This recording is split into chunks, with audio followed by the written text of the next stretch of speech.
পালা আরশি আর কাকইয়ের। প্লিজ তোমরা সামনে চলে এসো।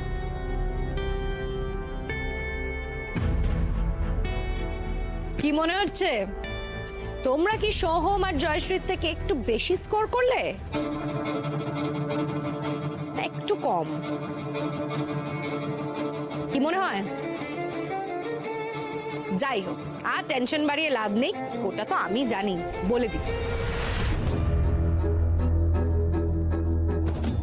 আজকে এই মঞ্চে চারজনই অসাধারণ গান গেয়েছে। সোহম এবং জয়শ্রী দুজনেই অসাধারণ গান গেয়েছে, কিন্তু সোহম আর জয়শ্রী থেকে আর একটু ভালো পারফর্ম করে আমাদের সঙ্গে গ্র্যান্ড ফিনালেতে চলে যাচ্ছে কাকই আর আরশি।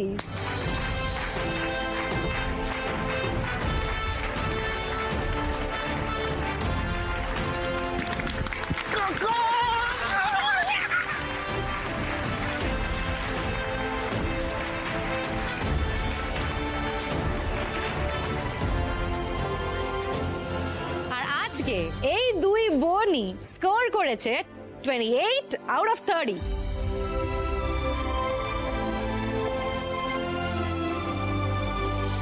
ওর বউ দেখিয়ে দিয়েছে সবাইকে। কেমন? আস্তে আস্তে।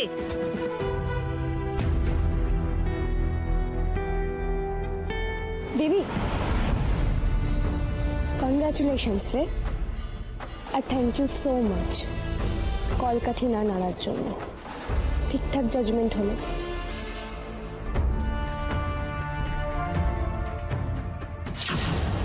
হেসে নাও আরশি, এই শোয়ে আজ যত পারো আনন্দ করে না। আমি চাই ও নিজের ট্যালেন্ট দিয়ে আমার সাথে লড়ুক। আর এই যে তুমি নিজেকে এত আন্ডার এস্টিমেট করতে, এবার বুঝতে পারলে তো তুমি কতটা ভালো গাও। আরে আরশি, তুমি ফাইনাল অবধি পৌঁছে গেছো। এবার মানছো তো যে আমি তোমাকে ভুল চিনিনি? ট্যালেন্ট চিনতে কিন্তু আমার ভুল হয় না আরশি। আপনি না থাকলে আমি নিজের ট্যালেন্টটা নিয়ে মাথায় ঘামাতাম না। কি হলো? তোর মুখ গোমড়া করে আছে কেন? এনজয়! তুই যখন চ্যাম্পিয়ন হবে কিছুদিন বাদে, ফাইনাল রাউন্ডে উঠে গেছো। শোনো না, এবার সবাইকে দেখিয়ে দিতে হবে কাকই চ্যাটার্জি কোনো রকম চুগলিবাজি কাটিবাজি না করেও কি করে চ্যাম্পিয়ন হয়। আর তোমার এটাও মনে রাখতে হবে যে আমার খুব লেগেছে, হ্যাঁ খুব মেরেছে, ওটা বদলা তোমাকেই নিতে হবে, আমি তো পারবো না। এই শোনো না, টয়লেট করে আসছি। হ্যাঁ আরশি, তোমার ফোন এসছে। এটা কার নম্বর? Private call? হ্যালো, কে বলছেন? হ্যাঁ আরশি, আমি তোমাদের জাজ সায়ন্তন মিত্র বলছি। ও স্যার, আপনি? হ্যাঁ বলুন। এই শোনো না, তোমার সঙ্গে আমার একটু দরকার ছিল। তুমি আমাদের ব্যাক স্টেজের পিছনে যে মেকআপ রুমটা আছে না, সেখানে একটু আসতে পারবে প্লিজ? কিছু মনে করবেন না স্যার, কিন্তু কি বিষয় দরকার একটু বলা যেতে পারে? আসলে ফোনে কি বলবো বলো, যাই হোক, মোদ্দা ব্যাপারটা হচ্ছে যে প্রথম রাউন্ডে তোমাকে কম নম্বর দেওয়ার পর থেকেই আমার ভীষণ গিল্ট ফিলিং হচ্ছে, বুঝতে পেরেছো? আসলে তারপর থেকেই এটা আমি ভেতরে ভেতরে রিয়েলাইজ করছি। কি বলবো বলো, এর পিছনে একজন প্রডিউসার আছেন, যাকে আমি কেনই বা তোমাকে এসব কথা বলছি। বাকি পার্টিসিপেন্টসদের থেকে তোমার গলা আমার ভীষণ ভীষণ পছন্দ হয়েছে, এবং আমি চাই আমার আপকামিং অ্যালবামে তুমি গান গাও। কে ফোন করেছে আরশি? দেখো, এই প্রপোজালটা আমি ফাইনাল রাউন্ডের পরেই দিতে পারতাম, কিন্তু কি করব বলো, কোম্পানি এমন জোরাজুরি করছে যে বাধ্য হয়ে আজকেই তোমাকে আমাকে এটা বলতে হচ্ছে। আজকেই হয়তো আমি শৈশব তোমাকে দিয়ে করিয়ে নেবো। এই শোনো না, তুমি একবার আসতে পারবে মেকআপ রুমে? একবার প্লিজ। অবশ্যই স্যার, অবশ্যই, আমি আসছি। হ্যাঁ তাড়াতাড়ি এসো, আমি অপেক্ষা করছি। হ্যাঁ হ্যাঁ হ্যাঁ স্যার।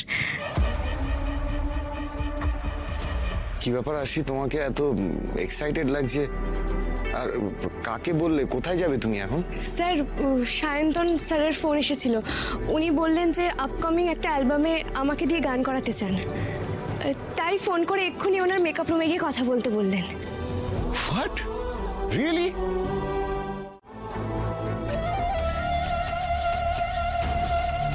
এটা একটা কনস্পিরেসি। আমি বলছি এটা একটা কনস্পিরেসি। এই শোয়ের প্রডিউসার দামিনী সেন শর্মার সঙ্গে হাত মিলিয়ে এই কনস্পিরেসিটা করছে এই সায়ন্তন মিত্র। চলো রূপসা স্টার্ট। সেমি ফাইনালের স্কোর ডিক্লেয়ার করে দেওয়ার পরও আমাদের এইভাবে ফিরে আসতে হবে আমরা ভাবিনি। একটা লজ্জাজনক ঘটনা ঘটে যাওয়ার ফলে আমাদের আবার ফিরে আসতে হয়। সেমিফাইনালের পর আমরা দুজন পার্টিসিপেন্টকে চুজ করে নিয়েছিলাম যারা ফাইনালে যাবে আমাদের সাথে, কাকই মজুমদার এবং আরশি চ্যাটার্জি। কিন্তু আমাদের স্বনাম ধন্য সঙ্গীত শিল্পী সায়ন্তন মিত্রকে ঘুষ দেওয়া হয়।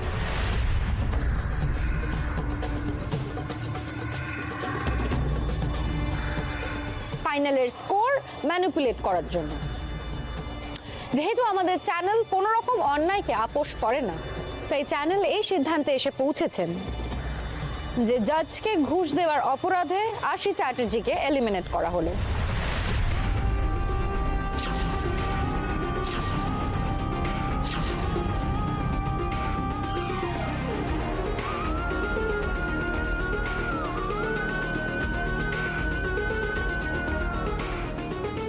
বিশ্রাম বলি, এটাই কি তাহলে আমার প্রাপ্য ছিল? এটা কি করে হতে পারে? কিছু করতেও পারছি না ঋতু। আমাদের সঙ্গে গ্র্যান্ড ফিনালেতে কাকই মজুমদারকে কম্পিট করবে আজকের সেমিফাইনালের সর্বোচ্চ তৃতীয় স্থানাধিকারী সোহম সামন্ত।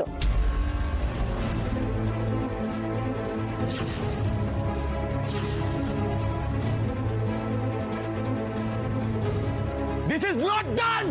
Arshi, you can leave now.